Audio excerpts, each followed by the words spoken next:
नूह अलैहिस्सलाम ने दुआ की, ऐ मेरे परवरदिगार, मेरी कौम मुझको बराबर झुटला रही है, सो आप मेरे और उनके दरमियान में एक आमला फैसला कर दीजिए, और मुझको और जो ईमानदार मेरे साथ है उनको इस हलाकत से नाजात दीजिए। यानी नूह अलैहिस्सलाम ने बद्दुआ मांगी अपने कौम के लिए। हमारे पैगंबर सल्लल्लाहु अलैहि वसल्लम को 1,24,000 पैगंबरा दुनिया में आए, उनको जितना तकलीफ़ नहीं दी गई उससे भी ज़्यादा हमारे पैगंबर सल्लल्लाहु अलैहि वसल्लम को तकलीफ़ दी गई थी। और पहाड़ों का फरिश्ता आके पैगंबर सल्लल्लाहु अलैहि वसल्लम से पूछते हैं कि या रसूलुल्लाह सल्लल्लाहु अलैहि वसल्लम, आप अल्लाह से बद्दुआ मांगिए तो मैं ये पहाड़ों का जो मालिक होता है ना, ये दोनों पहाड़ों को 20 में ऐसा उनको कुचल देंगे कि बिल्कुल रेजा रेजा हो जाएंगे। तो पैगंबर सल्लल्लाहु अलैहि वसल्लम बोलते हैं, मैं दुनिया जहान वालों के लिए रहमत बनकर आया हूँ, जहमत बन के नहीं आ गया।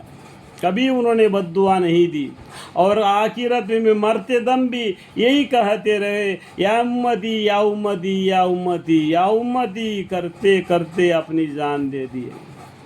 आज हमारी उम्मत देखो क्या चाल चल रही है। नूह अलैहिस्सलाम ने बद्दुआ मांगी थी, इसके वजह से वो बर्बाद हो गए। उनके कौम जो किश्ती में सवार थे उससे दुनिया आगे बढ़ी। ठीक है, तो हमने उनकी दुआ कबूल की और उनको, और जो उनके साथ भरी किश्ती में सवार थे उनको नजात दी। फिर इसके बाद हमने बाकी लोगों को गर्क कर दिया। जो किश्ती में थे वो लोग रह गए, बाकी लोग सभी पानी में डूब कर मर गए, जिस तरीके से फिरौन और माए लश्कर के साथ पानी में डूब कर मर गया।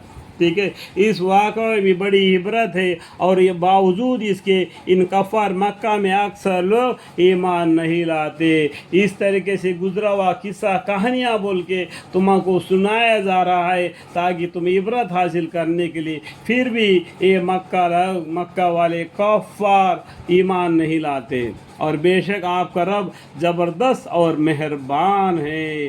कौम आद ने पैगंबरों को झुटलाया। यहाँ पर आद हूद अलैहिस्सलाम का किस्सा आ जाता है। ठीक है, कौम आद ने पैगंबरों को झुटलाया, जबकि उनसे उनके बरदारी के भाई हूद अलैहिस्सलाम ने कहा कि क्या तुम खुदा से डरते नहीं हो, मैं तुम्हारा ईमानदार पैगंबर हूँ, तो सो तुम अल्लाह से डरो और मेरा इताअत करो, वत्तकुल्लाह वातिऊन, और मैं तुमसे इस तबलीग पर कोई सिल नहीं मांगता। देखो ये भी बोलते हैं कि मैं इस तबलीग पर, इस मेहनत पर तुमको अल्लाह की तरफ बुला रहा हूँ, इस पर तुमसे कोई पैसा और कुछ नहीं मांगता। बस मेरा सिल तो अल्लाह का जिम्मा है, बस मेरा सिल तो रब्बुल आलमीन का जिम्मा है। क्या तुम हर ऊंचे मकाम पर एक यादगार के तौर पर इमारत बनाते हो, जिसको महफजुल बला ज़रूरत बनाते हो, जैसा कि घरों के ऊपर है ना जो मूर्तियों का जो बनाते हैं। देखो आजकल मकानों के ऊपर जिसको ये इबादत करते हैं उनके मूर्तियाँ बना के रखते हैं। कई दुनिया में चलो फिरो अलग अलग स्टेट में अलग अलग तरीके से मकानों के ऊपर बनाते हैं। इसके बारे में बोलते हैं कि अपने घरों के ऊपर फजूल बल ज़रूरत बनाते हो और बड़े बड़े महल बनाते हो, जैसा कि दुनिया में तुमको हमेशा रहना है।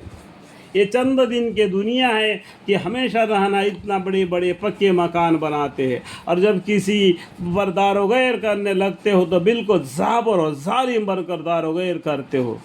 तो तुमको क्या चाहिए कि अल्लाह से डरो, और चूँकि मैं रसूल हूँ इसलिए मेरी इताअत करो। यानी हूद अलैहिस्सलाम को बात को मानो।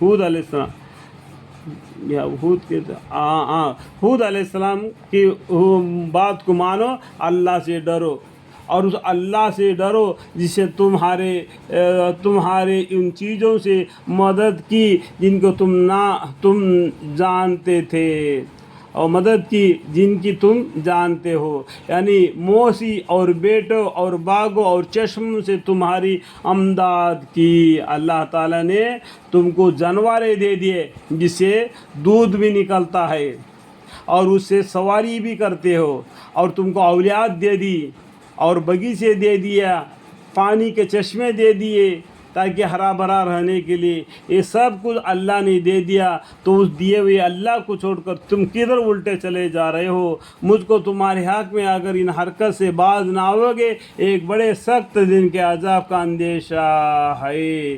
اس طریقے ہود علیہ السلام نے عاد کو، ان کے قوم کو ڈرایا۔ وہ لوگ بولے کہ ہمارے نزدیک تو دونوں باتیں برابر ہیں، خواہ تم نصیحت کرو اور خواہ ناصحہ نہ بنو، ارے تم بولو یا نہ بولو دونوں بھی ہمارے حق میں برابر ہیں، ہم تمہارا کہنا نہیں مانیں گے۔ کہنے کا مطلب اللہم اغفر